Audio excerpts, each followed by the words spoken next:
In today's Research to Practice brief, we'll share an article by Tony Charman. He's a very well-known autism researcher from England. He has done a lot of research in social communication among young children on the spectrum.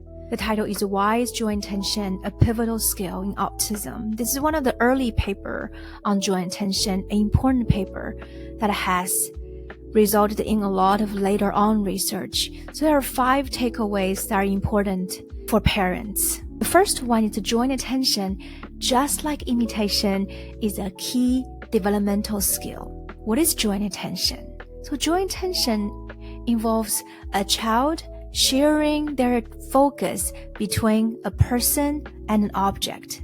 So think about if you are playing ball back and forth with your child. And there is the ball, there's you, and then there's your child. So this is a triangle relationship. Child and you are focusing on the ball activity. And this is crucial for language and social communication development. Not being able to pay attention, have that shared interest, are often among one of the early signs of autism. Joint attention develops around 9 to 12 months of age, so that's when we can start to see some early flags of autism, early red flag of autism. All right, so the second take home is that what are the early signs to look for, right? If you are concerned about joint attention, what are some signs you can start to pay attention to when you are playing with your kid? So some early signs include reduced eye contact. There's no pointing. There's a lot of grabbing your hand to get something, but you didn't see a lot of pointing. You call a child name. There's no response to name.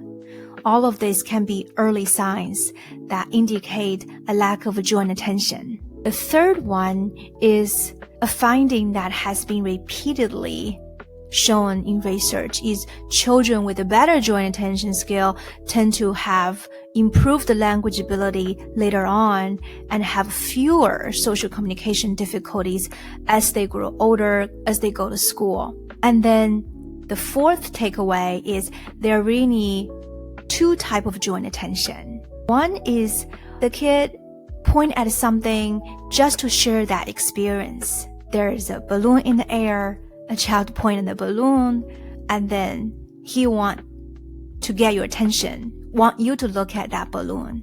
Maybe the child is not talking yet, but he's able to make sounds, tell you that's a balloon. This is what researchers call declarative joint attention. I declare there's something out there I want you to pay attention to. And the second one is the child point at something because he wants something. A child reach up his arms, want you to pick him or her up. This is making the request. I'm really hungry, and then I'm pointing at the milk, tell you that I really want a milk, I'm hungry. The making request part of joint attention is so important.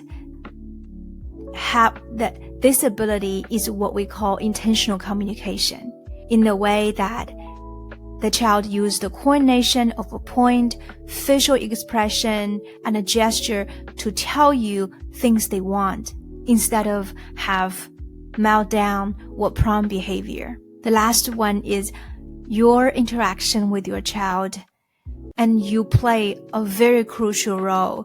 You play a very important role in enhancing the joint attention in your children. And there are a lot of things you can do to support joint attention. And one thing Tony Charman talked in this paper is by engaging in shared activities. Observe your child and take a look at the daily routine. What are some activities he's interested in? This can be put things in the sand, play in a sandbox. This can be social game, peekaboo game.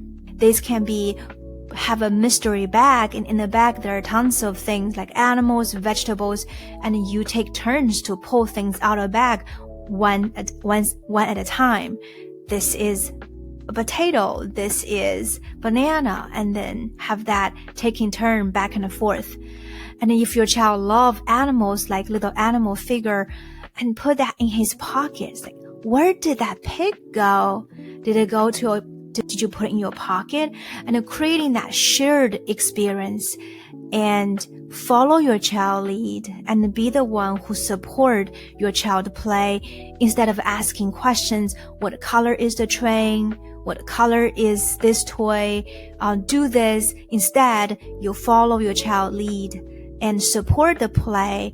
And then if you see something your child is interested, use the language to describe what you see. So the idea is being responsive. It's not about being directive.